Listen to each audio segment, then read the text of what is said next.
Y'all ready to be history? All right, hey, there we go. We're out of here. All right, there you go. That's it. Sway, Yes. so before we get started, will you please sign this for me? Oh, shit. Damn. Wow. Wow. Look at how, yo, you look at like that. a kid. You're a kid there. Damn, man, I was a baby, bro. Crazy. That's our teenage years. Y'all didn't know I had bars once upon a time, huh? Man, you want me to say Marshall? You want me to say? Yes, please. Okay.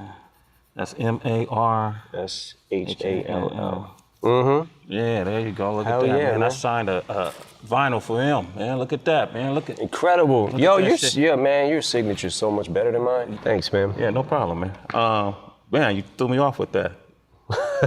Fucked up your whole shit. Not really. I'm just impressed that you dug that deep in the crates, man. I didn't know you. I'm always digging in the crates. That's good to know, man. That's good to know. If you want to use any lyrics from any of those songs on that vinyl, bro. Well, I was gonna ask you when our cameras are off. There's a couple bars that I wish I could have. Yeah, that's cool, man. Go ahead, man. What's mine is yours, man. If it make your shit tighter, you know. Let's speak on bars, though. Here we are. Kamikaze came out. You know, you shocked the world the way you did it. What made you do it? I mean, a Revival came out December 2017. That wasn't that long ago. It's less than a year. What made you just drop it on the world the way you did? Because I feel like the way the climate is right now, if you give people enough time to, I got an album coming out in 2 months. You give people time to say, man, he better have a song like this or I ain't fucking with it.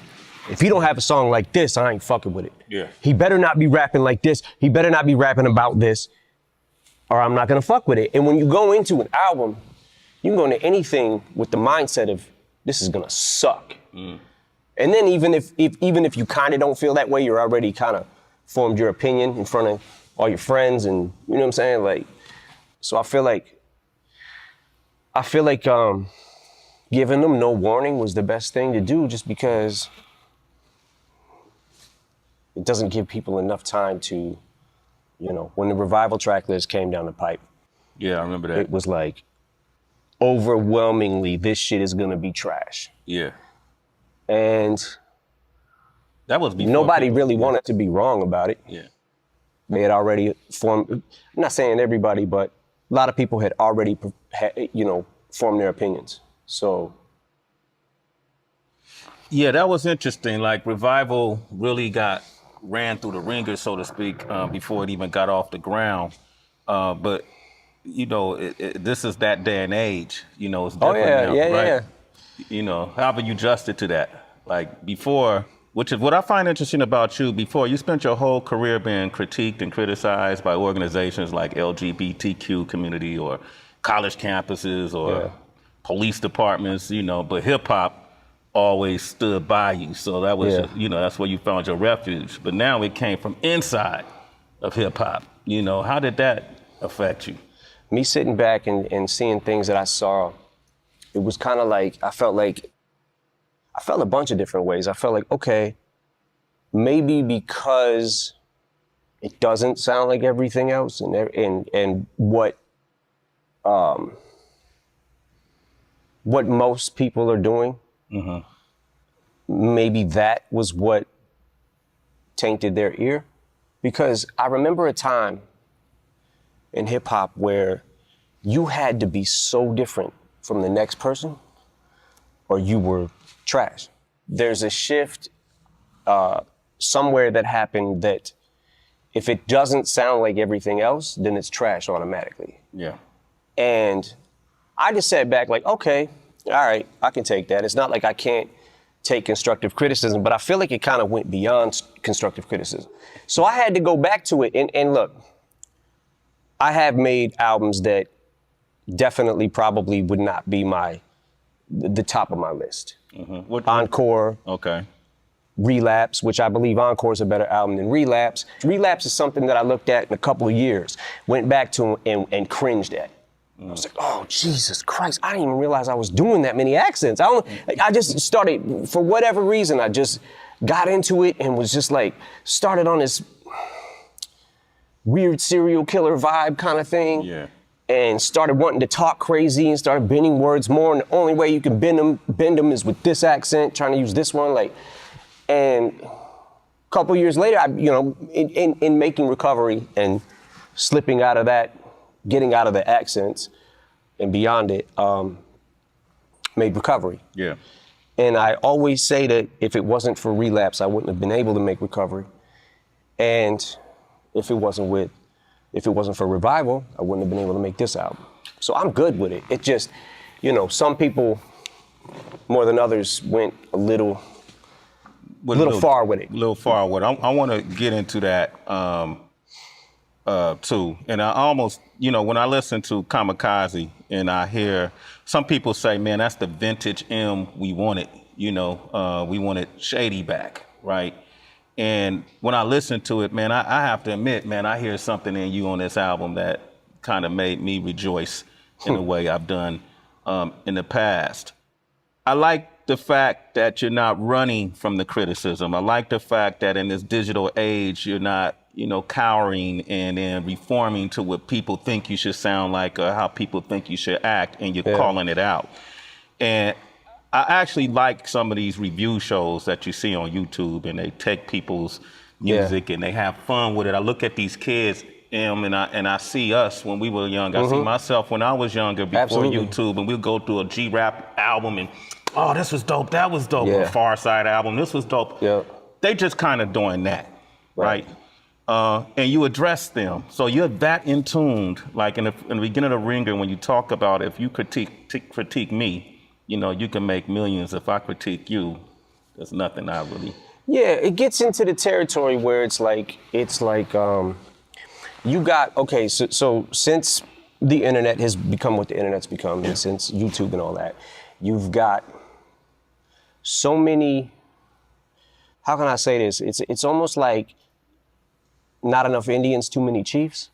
So it's like everybody on the internet, and in hip hop especially, it seems like either a rapper, a DJ, a writer, a producer, has something to do with it. And I love the fact that so many people now have been able to get on easier than it was for me or you back in the day, because we didn't have this platform. So I appreciate the platform. It's just that now you've got people that not only are doing the same thing and they can do it better, but you've got people who don't do anything and are just critiquing it. So I sat back and I'm like, okay, that's fine. People can talk crazy about me. That's fine. They should express themselves, and they have a right to. But I also get to say whatever the fuck I want about you now. Like I said, I'm good with revival. Fuck it. Because I couldn't have made this album without that. Yeah.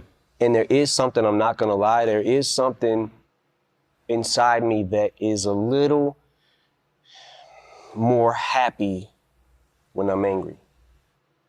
It's like, as bad as it feels to be there, there's also something about it, there's a rush of it that I like, because it inspires me to say something back. So you get in that weird area too, where it's like, oh, he says he doesn't care about what anybody thinks about him, but now he cares about what everybody thinks about him. No, he's just saying he don't care. He'll say anything he wants about you if you say it about him, because he doesn't care. Like, there's so many different levels to not caring about shit. You know what I'm saying? But it was interesting. It was definitely interesting, because I'm like, how fucking off is my ear? Yeah. Jesus Christ. Like, and then it was interesting to watch the reaction of the Chloroseptic remix verse that I did. Yeah, with 2 Chainz, and you put that out in January, and you touched on, you guys formed your opinion just from a track. And that's where I was at. Yeah. At that point in time, that's definitely where I was at. But I watched people going, oh, why wasn't this on Revival? Honestly, what if I said it was on Revival? You won't know, because you didn't listen probably. Yeah. But I kind of felt like, okay, I guess this is what people might want. Because I'm always stuck in that, what the fuck do people want? Like you were saying, that the old M is back and he's too old to be the old M. He can't do, like, no matter what, when I zigged, I should have zagged. No matter what, you got half and half every fucking single time. You kind of say that. You allude to it in one of the songs where you said that you set the bar so high that, you know, at this point, you know, everything's considered a failure. Like you're almost competing with yourself. Yeah. And you touch on it a lot in every song. Well, not every song, but majority of songs you touch on it, I appreciate. But I have to, like, the Joe Budden thing is really interesting because that, along with MGK, of course, is making a lot of noise out there. Mm-hmm. And it throws a lot of folks off. When Joe first started commenting, it was mixed reactions. Some people said it was disloyal. Some people said, man, he's entitled to his opinion. Mm-hmm. I would assume that obviously it got under your skin, considering the relationship you've had with him with Slaughterhouse. Yeah. How do you describe your relationship with Joe Budden? You went in on MGK. You guys had a discrepancy. You know, you go down the fucking wormhole of YouTube and whatever, right? So I see Machine Gun Kelly talks about Eminem's daughter, whatever, right? So what the fuck? Click on it. Like, yo, why is he? Then he starts doing a press run, basically, about Haley. I'm like, what the fuck? Yo, my man better chill, right? So that's not why I dissed him. The reason I dissed him is actually a lot more petty than that. Now I'm in this fucking weird thing because I'm like, I gotta answer this motherfucker.